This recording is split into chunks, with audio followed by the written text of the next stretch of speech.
The women had marched through mud, hunger, and the long grey ruin of defeat, convinced that every step toward captivity was a step into darkness. They expected to be broken further, stripped of the last fragments of dignity left to them after the Reich collapsed in fire and ash. In whispered corners, they told one another that America meant cruelty, cold barracks, and starvation rations meant to humble them into silence. But when the morning came and the smell drifted across the compound, warm bread, eggs sizzling, coffee poured into tin cups, they froze as though struck by a miracle. For the first time in years, they were not hungry in their bones. The simple weight of food in their hands felt more alien, more overwhelming than any battle. What the Reich had promised them about the enemy unraveled in a single breakfast. If you find yourself drawn into these hidden stories of war where memory and myth collide, consider joining us. A like, a share, and a subscription help keep this history alive. Reminders that even in war, humanity breaks through the smoke. The winter of 1944 clung to the land like a final punishment. Snow was not clean but grey, soaked with ash, mud, and the residue of collapsed homes. The women marched through it with boots worn thin from years of rationing, each step pressing into the frozen ground with the weight of resignation. The Reich had told them surrender was worse than death. Yet death had already circled their cities in the form of bombers, and surrender was all that remained. They were auxiliaries, clerks and nurses, communications aides and orderlies, women who had believed they served a cause that demanded their every hour. Now they were prisoners, their armbands stripped, their insignia meaningless. What frightened them most was not the barbed wire they expected, nor the thought of ships that would carry them across the Atlantic. It was the faces of the men who walked beside them, American soldiers wrapped in heavy coats, eyes unreadable. In the stories they had been fed, these were monsters, eager to humiliate, eager to avenge. And yet, as the column dragged forward, no jeers came, no blows were struck. The silence unsettled them. One woman stumbled, her knees buckling, and before her companions could pull her up, an American broke rank, offering a canteen of water. The gesture froze the air. The woman hesitated, too fearful to touch it, until thirst overcame her pride. She drank, and the taste was not of poison, but of water, cleaner than any they had known in months. Whispers stirred down the line. Perhaps it was only strategy, they said, kindness now before cruelty later. But the seed of doubt had been planted. Villages passed in the distance, untouched by fire. Unlike Germany, the roofs here were still intact, the church spires unbroken. In one town, children waved as the prisoners passed, not with hatred but with curiosity. The women lowered their eyes, ashamed of the uniforms that clung to their shoulders like accusations. They thought of their own children, left behind in ruins, shivering in cellars, growing up with hunger gnawing at their bellies. The contrast stung more sharply than any guard's barked command could have. At night, the column was corralled into makeshift holding barns, hay scattered across the floor. Hunger gnawed, as it always had, but they were given bread, coarse, but thicker than the rations they had received in Germany in months. Some could not stop eating even when their stomachs cramped, desperate to fill the hollow inside them. Others turned the crusts over in their hands, distrust warring with need. They had been taught that the enemy would starve them. Instead, they were fed enough to survive, though never in abundance. Each morning the march began again, boots crunching over frost, breath rising like smoke from weary lips.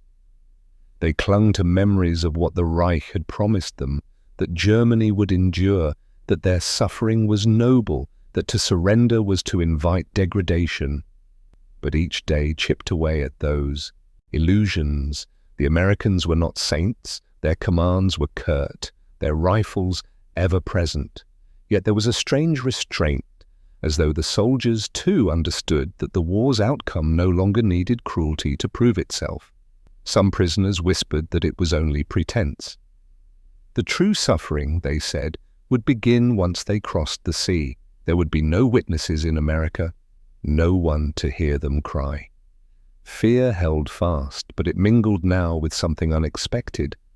Curiosity. What did captivity look like in a land that had never felt the Reich's bombs? What did defeat mean in a place where the streets were still lined with shops, where families still gathered around tables, unbroken by hunger? The march stretched on, days bleeding into one another, measured not by distance, but by the soft unraveling of belief. Every step westward pulled them further from the Reich's shadow, yet deeper into uncertainty. They did not know what waited at the ocean's edge. They only knew that they were walking out of one world and into another. And the sound of their own footsteps was the only bridge between them. When at last the horizon broke open to reveal the distant glimmer of ships in harbour, the women fell silent. The water beyond looked endless, dark as iron, swallowing all certainty. Behind them lay the shattered remains of the Reich. Ahead of them, the unknown shape of captivity. The march into captivity was not yet finished. It had only changed its stage. The harbour smelled of salt and rust, a scent unfamiliar to many of the women who had spent their lives landlocked in towns far from any sea. The ships towered above them like floating fortresses, steel grey and bristling with antennae, their decks busy with movement.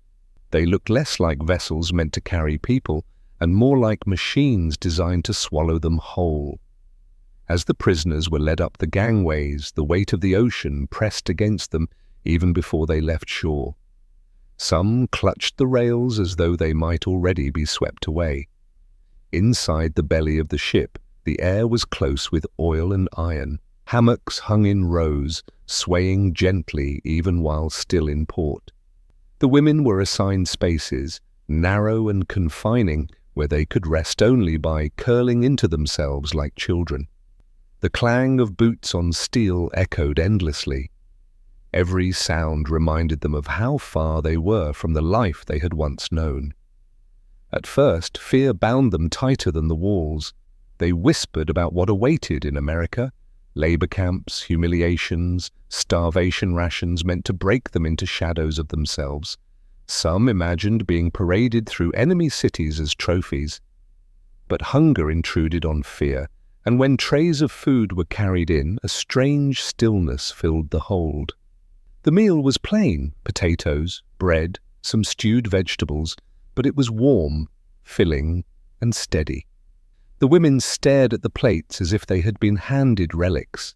Back home, meals had become erratic, scraps scavenged from bombed-out stores or traded in desperate silence.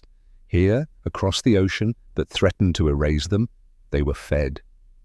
The first days at sea blurred into one another. The horizon stretched endlessly, water on every side, the sky shifting between steel and storm. Seasickness humbled even the strongest among them. They clung to railings, retching until their bodies shook, while American guards stood nearby, offering buckets and sometimes wordless pats on the shoulder. No cruelty, no laughter at their misery, only a quiet, perfunctory patience that unsettled the prisoners more than derision ever could. It felt unnatural to be treated as human beings. At night, the ship rocked with the rhythm of waves, creaking as though the ocean itself tested its strength. In the hammocks, the women whispered to one another about home. Some remembered the scent of their mothers' kitchens before ration cards turned meals into ash.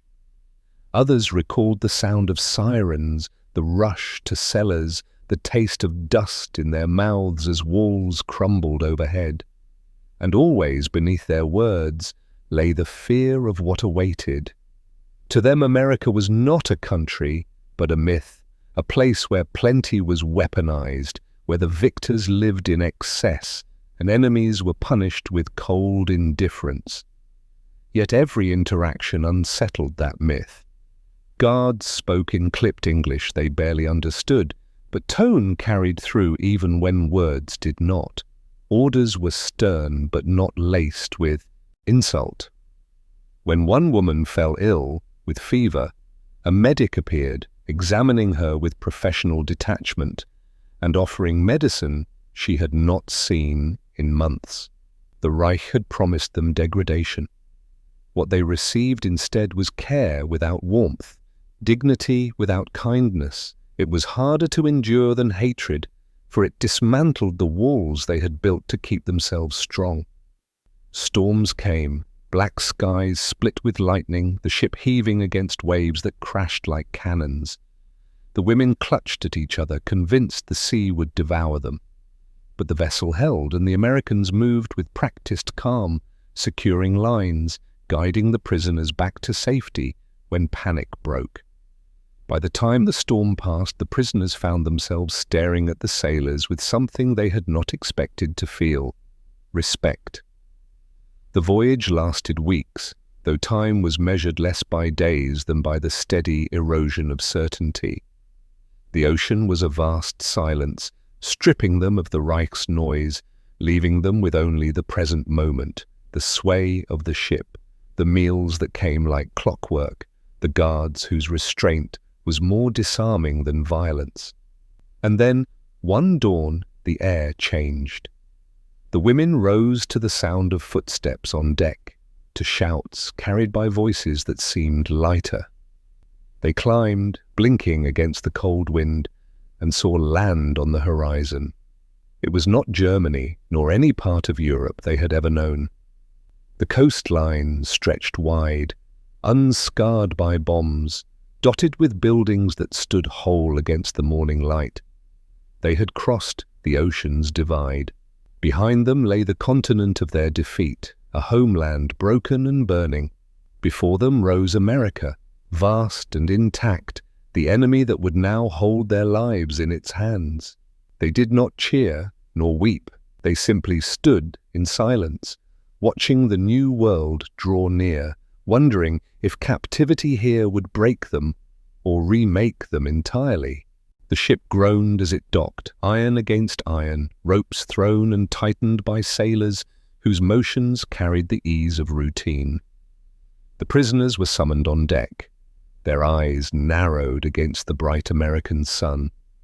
It was warmer than the winters they had left behind, and for the first time in months, the air did not smell of soot or ruin. They expected to be met with shouts, perhaps stones thrown from crowds eager to humiliate them. Instead, there was no mob, no spectacle. Only orderly rows of military trucks waited, their engines humming, the stars and stripes painted clearly on their sides. As they descended the gangway, the women were struck by the stillness of the port. Cranes moved, seagulls cried, soldiers barked orders, but there was none of the chaos they had imagined. The Americans moved with precision, as though their captives were not trophies, but simply another part of a system they had perfected. The Reich had taught them to expect cruelty, to brace themselves for humiliation. Instead, they were processed quickly, lined up, names checked against lists. Their guards did not leer or laugh, they barely even looked at them. To be treated as a task rather than a spectacle was strangely disarming. The trucks rumbled out of the port and into the open country. From the slats in the wooden sides, the prisoners glimpsed landscapes that made their stomachs twist. Fields stretched wide and golden, barns painted bright red, houses intact with porches and gardens. Laundry hung in yards, flapping in the breeze. Children ran in the distance, playing freely in the sunlight. To see life untouched by war was more painful than the ruins they had left behind. Their own cities had collapsed into rubble.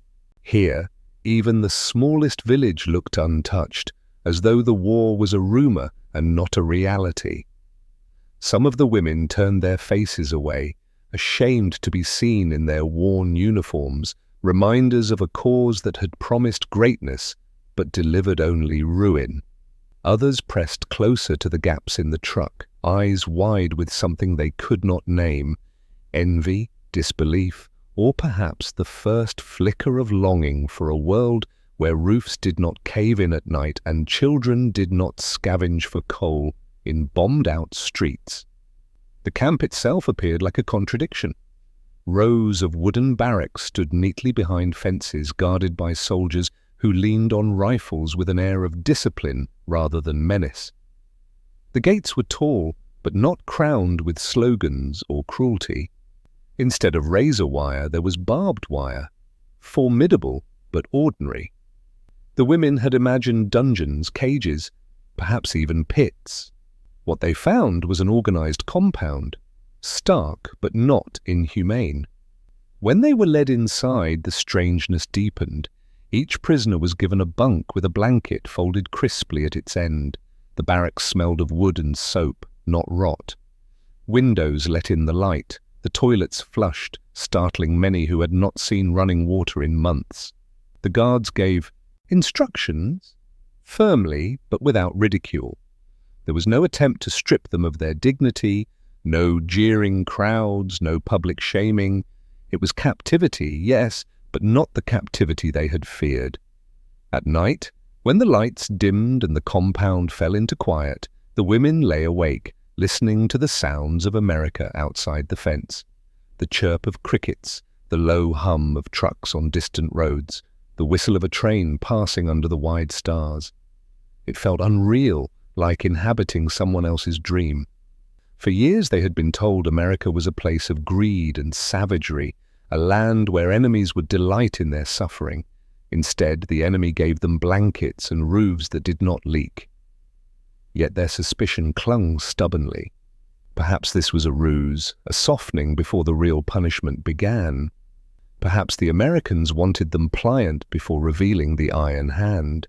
Even the small kindnesses, the chance to wash, the steady rhythm of meals, felt like traps waiting to spring. But doubt gnawed at certainty.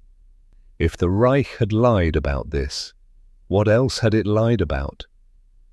On the second evening, when a guard walked by and tipped his cap politely to one of the women, the entire barracks fell into uneasy silence. It was such a small gesture, meaningless in itself, yet it carried the weight of something seismic, to be acknowledged not as an enemy, not as a criminal, but simply as a human being. That was more destabilizing than any interrogation could have been. The gates of America had not opened with cruelty. They had opened with order, restraint, and the slow, unnerving gift of dignity. And it was within those gates that the prisoners would soon discover something more profound, more unsettling than the silence of the guards or the neatness of the barracks. For the true rupture would not come with fences or commands. It would come at the clang of a breakfast bell, when the taste of abundance shattered everything they had been taught to believe. The morning bell clanged through the compound like a summons from another world. The women stirred on their bunks, still wrapped in the uneasy twilight between suspicion and exhaustion. For weeks, hunger had been their only constant companion, an ache so deep it had become part of their bones. They expected more of the same: thin broth, a heel of stale bread, perhaps a watery stew to remind them of their place as prisoners. Yet as they filed out into the chill dawn, the air itself seemed to betray their expectations. It carried a scent they had nearly forgotten. Something warm, rich, impossible. The women paused mid-step, noses lifting like children who had stumbled upon a hidden kitchen. It was not the sharp tang of cabbage boiled too long, nor the sour staleness of black bread scraped thin. This was fuller, heavier, the smell of frying eggs, of bread pulled fresh from ovens, of coffee so strong it cut the air like smoke. They looked at one another in disbelief, as though their senses had conspired against them. Inside the mess hall, the sight was worse than a dream. It was unbearable reality. Tables lined with trays, steam rising in soft curls, eggs with golden yolks, their edges crisped in butter. bread still warm enough to melt the small squares of butter placed beside it, a pot of oatmeal thick with milk, dusted with sugar like winter frost, coffee poured into tin mugs, its surface trembling dark and fragrant. The women froze at the threshold. For so long, food had been measured in crumbs, in half-empty sacks, in barter that smelled of shame. The Reich had told them that the Americans would reduce them to animals, feed them scraps, let them starve in humiliation. And here they stood, confronted not with scraps, but with abundance. The silence was absolute. One could hear the scrape of a ladle, the clatter of a mug against metal, the faint hiss of butter on a hot pan. Some began to weep, soundlessly, as though the sight of food was a cruelty more cutting than hunger. Others laughed nervously, their voices breaking, unable to contain the hysteria of disbelief. A few simply stood rigid, arms locked at their sides, unwilling to approach the tables. To accept this meal felt like surrender, not to America, but to the betrayal of everything they had been taught. Yet hunger knows no loyalty. When the guards motioned them forward, the line moved in stuttering jerks, each woman clutching her tray as if it might vanish. The food was served without fanfare, without smirks or speeches. Eggs slid onto plates, bread placed in hands, mugs filled to the brim. No insult, no demand for thanks, just the simple, mechanical offering of nourishment. The first bite was agony. Bread that gave way beneath the teeth, soft and steaming, not the dry crusts that cut the gums back home. Butter that melted into richness, coating the tongue with a decadence almost painful in its strangeness. Eggs with yolks that spilled warmth across the plate, golden suns breaking, open after years of grey. And the coffee, bitter, strong, alive with heat, sent shivers down spines that had grown accustomed to the chill of thin rations. For many, the act of eating was not relief, but grief. The Reich had reduced them to hollow shells, promising that their hunger was noble, their suffering patriotic. Now the enemy fed them more generously than their own nation had in years. Every swallow was a confession that the Reich had lied, that the world they had believed in had been built on ash and hunger. Some ate ravenously, tears streaming down their cheeks. Others nibbled slowly, ashamed, as if each mouthful were a betrayal of loyalty. The mess hall buzzed with a strange, subdued energy. No songs, no chatter, only the sound of eating, punctuated by muffled sobs or the scrape of spoons against tin. One woman lifted her mug of coffee and inhaled deeply before daring to sip, and when the warmth flooded her throat, she set it down carefully, trembling as though the cup itself might shatter under the weight of her disbelief. By the time the meal ended, a silence deeper than hunger filled the room. They had not been starved, beaten, or humiliated. They had been fed like human beings, offered a dignity that unsettled them more than chains. In the barracks afterward, the talk was hushed, heavy with shame and wonder. Some insisted it was a trick, that the generosity would vanish once their spirits broke. Others whispered that perhaps America was not what they had been told, that perhaps survival here meant something different than degradation. The next morning the bell rang again, and once more the scent of eggs and bread drifted across the camp. This time, the women did not hesitate at the threshold, though their steps were still halting. Each day the meal repeated itself, steady, abundant, unreal, and with it came a slow unraveling of certainty. Hunger had bound them to the Reich, made them believe its lies. Now fullness was doing the same, but in reverse. The morning meal was no longer just food. It was a mirror held up to all they had lost and all they had been deceived into believing. And in that mirror they began to see themselves not as the Reich had named them, servants of a doomed cause, but as women who, despite everything, still hungered not only for bread, but for life itself. The days began to settle into a rhythm, as though captivity itself could become ordinary. Dawn brought the clang of the bell, the march into the mess hall, the plates filled with warmth and weight. Breakfast no longer startled them into silence. It had become ritual. Yet each bite still carried the echo of astonishment. Abundance had not dulled into habit, not when hunger still lived in memory, raw and near. In the quiet of the barracks, after meals had ended and duties assigned, the women whispered among themselves about what it meant. Some still clung to suspicion, convinced that such generosity was only temporary. They pointed to the fences, to the watchtowers that loomed at the edge of camp, and reminded the others that they were still prisoners, stripped of freedom even if not of dignity. But others began to argue, softly, fearfully, that perhaps kindness could be real, that perhaps the enemy did not wish to destroy them after all. These debates were not loud, but they cut deep, for they forced each woman to confront the hollow in her chest, where certainty had once lived. The Reich had taught them to believe the Americans were beasts, that capture meant degradation, that women especially would face cruelty unspeakable. Yet in these camps they were fed, sheltered, and even offered small comforts. A nurse's cut was bandaged without question. A fever was met with medicine, not neglect. Their captors remained strict, unbending in discipline, but never descended into the sadism they had been warned of. It was this restraint, this strange refusal to hate, that unsettled them most of all.